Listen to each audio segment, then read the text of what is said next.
नमस्कार, मैं हूं सुरेश चौहान की और आप देख रहे हैं बिंदास बोल। बिंदास में हम आपके सामने आज मुद्दा लेकर आए हैं सरकार के एक ऐसे निर्णय का जिसके पीछे का पहलू अब तक सामने नहीं आया है, जिस पर उतनी बहस नहीं हुई है जितनी होनी चाहिए। और इसलिए हम आपके सामने ऐसे मुद्दे लेकर आते हैं जिस पर पूरा देश बहस करे। और आज ऐसा ही मुद्दा हम आपके सामने लेकर आए हैं। जी हाँ, सरकार ने कहा है या कहने जा रही है 15 अगस्त को कि देश के हर गरीब व्यक्ति को, गरीबी रेखा के नीचे रह रहे व्यक्ति को सरकार मोबाइल देगी और उसे 200 मिनट टॉक टाइम हर महीने देगी। लोग इसको चुनावी वादे की तरह देखते हैं, वो तो है ही, लेकिन मैं आपको कहता हूं कि ये केवल चुनावी वादा नहीं है।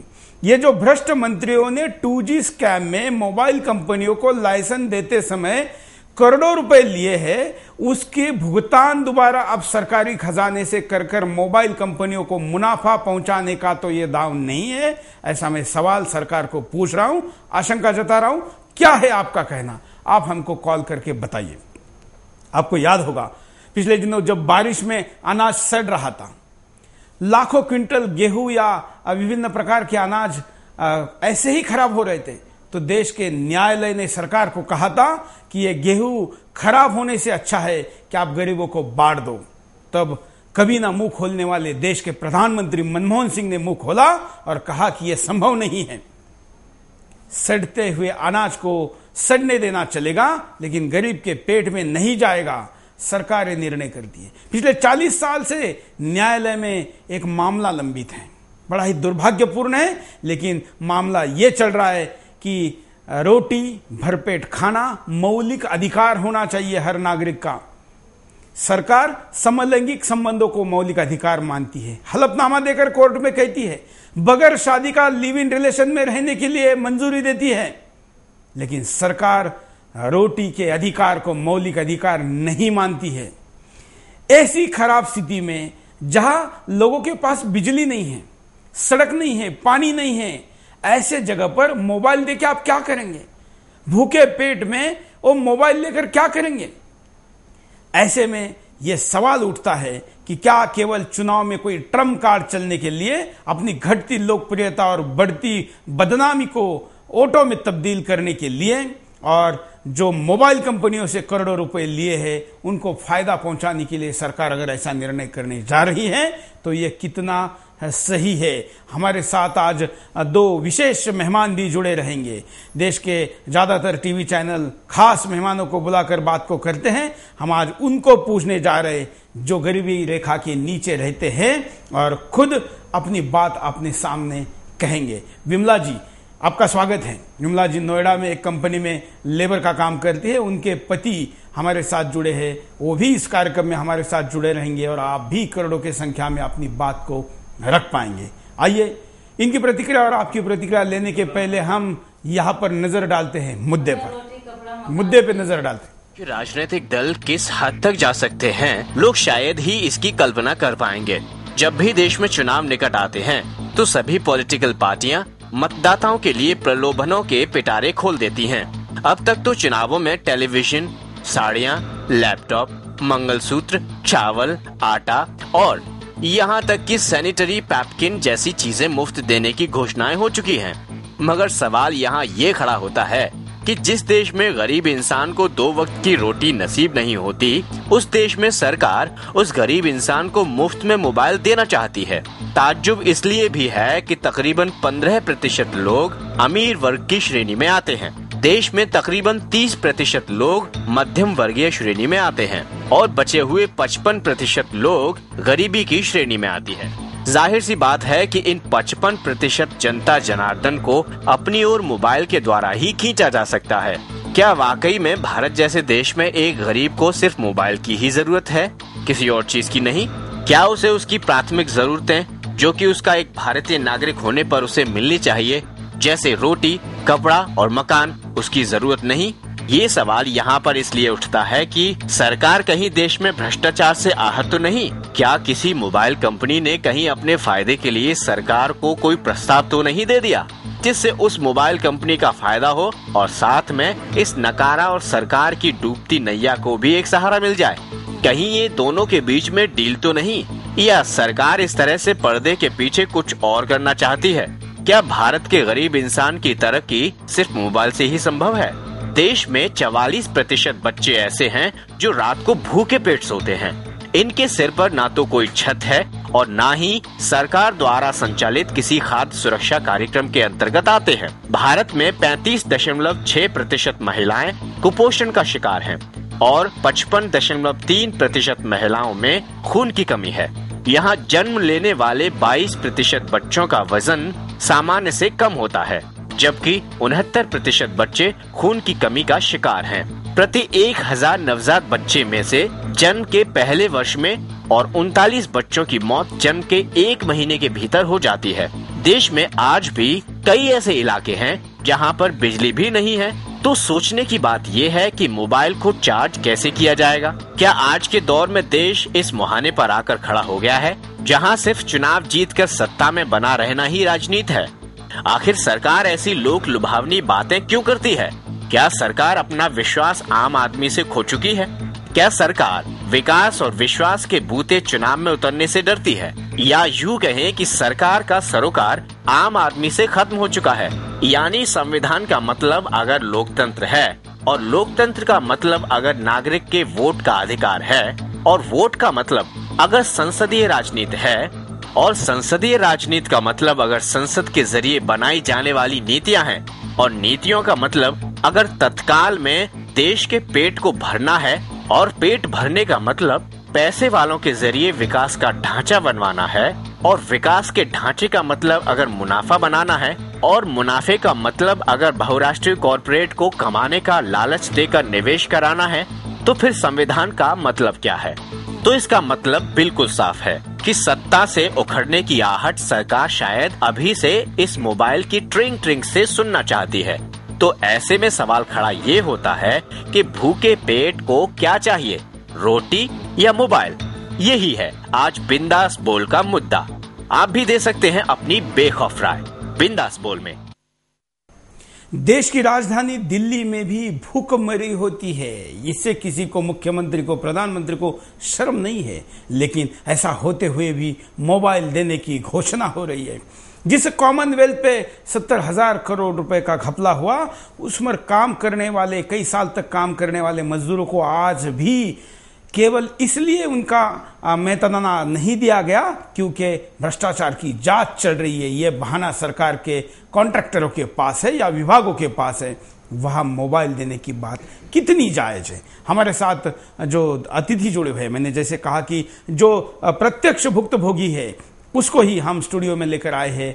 और विमला जी हमारे साथ जुड़ी है जो एक निजी कंपनी में धागा बुनने का काम करती है। विमला जी, ये खबर सुनकर आपकी पहली प्रतिक्रिया क्या है? बोलिए। हमें रोटी कपड़ा मकान चाहिए। हमारा ना मकान है ना भूखे कैसे काम करें हम, कैसे मोबाइल ना चाहिए हम।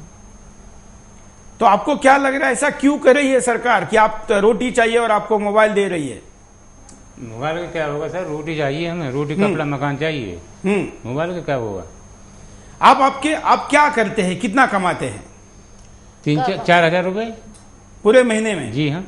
और ये भी नोएडा में काम करने वाले एक व्यक्ति जिनके पास रोजगार है, उनकी स्थिति है, और वो भी मोबाइल नहीं रोटी मांग रहे हैं क्योंकि वो भी भरपेट खाना नहीं खा पाते। तो वो उनका क्या होगा जो सरकारी आंकड़ों में खुद कहा गया है कि देश के 60 करोड़ के आसपास के लोग गरीबी 20 रुपए से भी कम आमदनी, मतलब 600 रुपए में अपना गुजारा करते हैं पूरे महीने का। कुछ कॉलर हमारे साथ जुड़े हैं, सुनते हैं क्या कहते हैं। नमस्कार सुरेश जी। नमस्कार सुरेश जी, मैं कहता हूं कि एक तरफ तो हमारे प्रधानमंत्री कहते हैं कि 45 करोड़ बच्चे कुपोषण के शिकार हैं और एक तरफ उनको खाना नहीं दे रहे, आप मोबाइल दे रहे। ये हमारे प्रधानमंत्री को शर्म क्यों नहीं आती? और ये 500 रुपए का मोबाइल दे के साल में एक गरीब आदमी, गरीब परिवार 12,000 रुपए साल में टैक्स देता है, इनडायरेक्ट टैक्स देता है, और एक 5 साल में 60,000 रुपए टैक्स देता है। 60,000 रुपए देने के बाद ये 500 रुपए का मोबाइल दे के वोट खरीदना चाहते हैं। इन नालायकों को शर्म तो आनी चाहिए थोड़ी बहुत।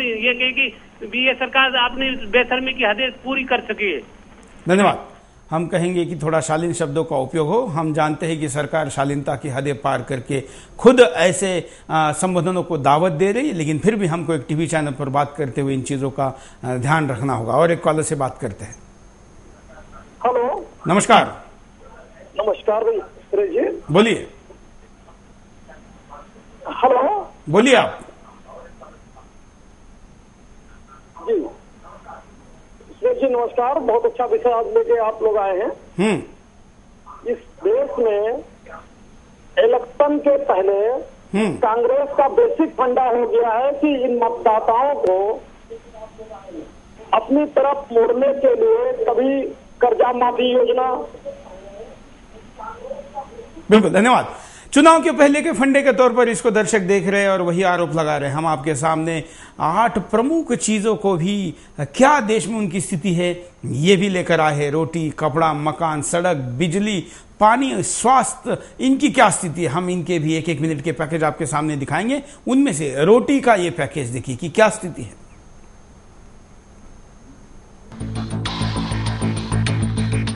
देश के विकास के बड़े बड़े दिखावे हो रहे हैं। स्विस बैंकों के अकाउंट भारत के पैसों से भरे पड़े हैं। सरकार कह रही है देश की अर्थव्यवस्था तेज गति से आगे बढ़ रही है। देश में बड़े बड़े कारखाने लग रहे हैं। देश के धन कुबेरों की दौलत दिन दूनी रात चौगनी बढ़ रही है। मगर देश के उस गरीब को, जो आज भी गरीब और आजादी के वक्त भी गरीब था, 2 वक्त की रोटी तक नहीं मिल पा रही। यही है हालात आज देश में गरीबी के। देश की 41% जनसंख्या गरीबी रेखा से नीचे जी रही है। गांवों में 65% लोग गरीबी रेखा से नीचे हैं। सरकार ने गरीबी कम करने का फंडा दिया। शहर में 32 रुपए रोज खर्च करने वाले गरीब नहीं, गांव में 28 रुपए रोज खर्च करने वाले गरीब नहीं। इसी बहाने सरकार देश में गरीबों की संख्या घटाना चाहती है।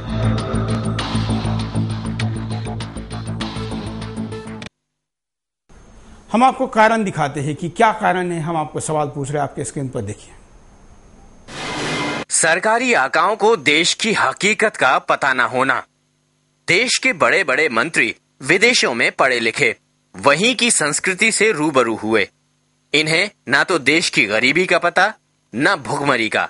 ये तो बस राजा महाराजाओं के ऐशो आराम की जिंदगी गुजारना जानते हैं। सरकार की सत्ता की नीति। सरकार गरीबों को लालच देकर केवल वोट हासिल करना चाहती है। ऐसे लोगों का गरीबी से कोई लेना देना नहीं। उनके अपने नाते रिश्तेदार ऐशो आराम की जिंदगी जी रहे हैं, उन्हें और क्या चाहिए। देश की जनता का जागरूक ना होना। देश के नेता हमेशा से ही देश की जनता को पागल मानते हुए आए हैं और देश की जनता भी आसानी से पागल बनती नजर आती है। ऐसे में देश के नेताओं को सत्ता मिल जाती है और देश की जनता लालच में रह जाती है। देश के नेताओं का देश को अपनी बापोती समझना। देश के राजघराने देश पर आज भी अपना शासन चलाते हैं। वो देश की जनता के साथ इस तरह से व्यवहार करती है जैसे राजा और महाराजा अपनी जनता के साथ करते हैं। नेताओं की आने वाली पीढ़ी भी अपने आप को इस देश का मसीहा मानती है। इसी की वजह से आज देश गरीबी की खाई में जा रहा है। देश की हकीकत को छुपाते नेता। आज देश का नेता और सरकार आम आदमी की हकीकत से रूबरू नहीं होना चाहता, और अगर कुछ चाहता है तो केवल वोट बैंक अपनी पार्टी की तरफ खींचने के लिए। कभी दिखावा करते हैं दलितों के घर सोने का और कभी गरीबों के घर खाना खाने का। एक कॉलर से बात करते हैं, सुनते हैं क्या कहते हैं। नमस्कार, मैं दिल्ली से अतुल कुमार गुप्ता बोल रहा हूँ। बोलिए। हाँ जी सर, अब की बार 15 अगस्त को प्रधानमंत्री जी को मोबाइल पर भाषण देना चाहिए, ना कि लाल किले पे जाके। क्योंकि वो जनता मोबाइल से बात करेगी, वो मोबाइल पूरी जनता को बंटवा देने चाहिए, क्योंकि जनता के पास रोटी खाने को नहीं है, मोबाइल खाने को है। तो करके वो अपनी जब भी मैसेज है 15 अगस्त का, तो मोबाइल के द्वारा दें, ना कि लाल किले पे जाके। बिल्कुल, आपका बहुत बहुत धन्यवाद साहब। धन्यवाद। जहां पर एक शराबी पति अपने शराब के लत को पूरा करने के लिए अपने पत्नी के गले में मंगलसूत्र को छीनकर बेचता है, जहां एक मां को एडमिशन के लिए या बच्चे को भरपेट खाना देने के लिए या उसके बीमारी के इलाज के लिए अपने मंगलसूत्र को बेचना पड़ता है, उसके हाथ में मोबाइल कितना सही है। एक और कॉलर। हाँ जी, नमस्कार। नमस्कार सर। बोलिए। हेलो, नमस्कार। हाँ, बोलिए। मैं बेसिकली कहना चाहता हूँ कि आज तक जितनी भी कहानियां सुनी हैं, वो तो मतलब हर कोई सुनाता ही रहता है। एक राजा ने प्रजा को कहा था कि मतलब भाई अगर कहत हुआ है आप ऐसा करो, कोई सब्जियां कुछ कम करो तो मतलब आपका गुजारा हो सकता है। वैसा ही सरकार कर रही है। कुछ अगर ना ले मोबाइल तो मिलेगा, बच्चों की तरह छुनछुना हाथ में लेके आदमी अपना काम कर सकता है। यही एक मतलब इनकी नीति है। आज तक जितने भी नेता हुए हैं उनके घरों में तो इस चीज का कोई नहीं है, गरीब ही पिसता जा रहा है सर। बिल्कुल, धन्यवाद। यहाँ पर एक फेसबुक पर संजीव गोवा से पोस्ट करके कहते हैं कि मोबाइल की स्क्रीन सेवर पर राहुल गांधी का फोटो भी तय हो चुका है। और भी कई हमारे पास प्रतिक्रिया है। हम एक और पैकेज कपड़े का दिखाते हैं, देखिए आपके सामने। भारत सरकार दुनिया की बड़ी बड़ी कंपनियों को एफडीआई में निवेश की अनुमति देने पर तुली हुई है। देश के मंत्री सरकारी पैसे पर विदेशों में मौज मस्ती कर रहे हैं। देश में छोटे व्यापारियों को खत्म करने पर तुली हुई सरकार है। देश की इमेज दुनिया में एक ऐसे उभरते हुए देश की बताई जा रही है, लेकिन उभर कौन रहा है, ये सच्चाई छुपाई जा रही है। ऐसा ही हो रहा है आज देश में। देश के भ्रष्ट और चंद कुबेरों का खजाना बढ़ता जा रहा है, मगर देश के गरीबों के पास तन ढकने के लिए कपड़ा तक भी नहीं है। जाड़े और बरसात में देश का गरीब बिना कपड़े के ठिठुर रहा है, मगर क्या करें, उसके पास पहनने के लिए कुछ है भी तो नहीं। देश में भ्रष्ट और करप्ट नेता ठिठुरते हुए शरीर को देखकर गुजर जाते हैं, मगर उनकी सेहत पर कोई फर्क नहीं पड़ता। यही है आज उभरते हुए भारत की हकीकत। वैसे तो 62 साल पहले इस देश के प्रधानमंत्री के कपड़े नेहरू के पेरिस में धोने के लिए जाते थे, लेकिन 62 साल में भी इस देश में ऐसी कई लोगों की जमात है जिनके दादा ने भी कपड़े नहीं पहने थे और आज का पोता भी यंग युवा होते हुए भी कपड़े नहीं पहन सकता। ये सच्चाई है। और फिर भी हम रोटी कपड़ा और मकान के बजाय मोबाइल को तहरीर देने जा रहे हैं।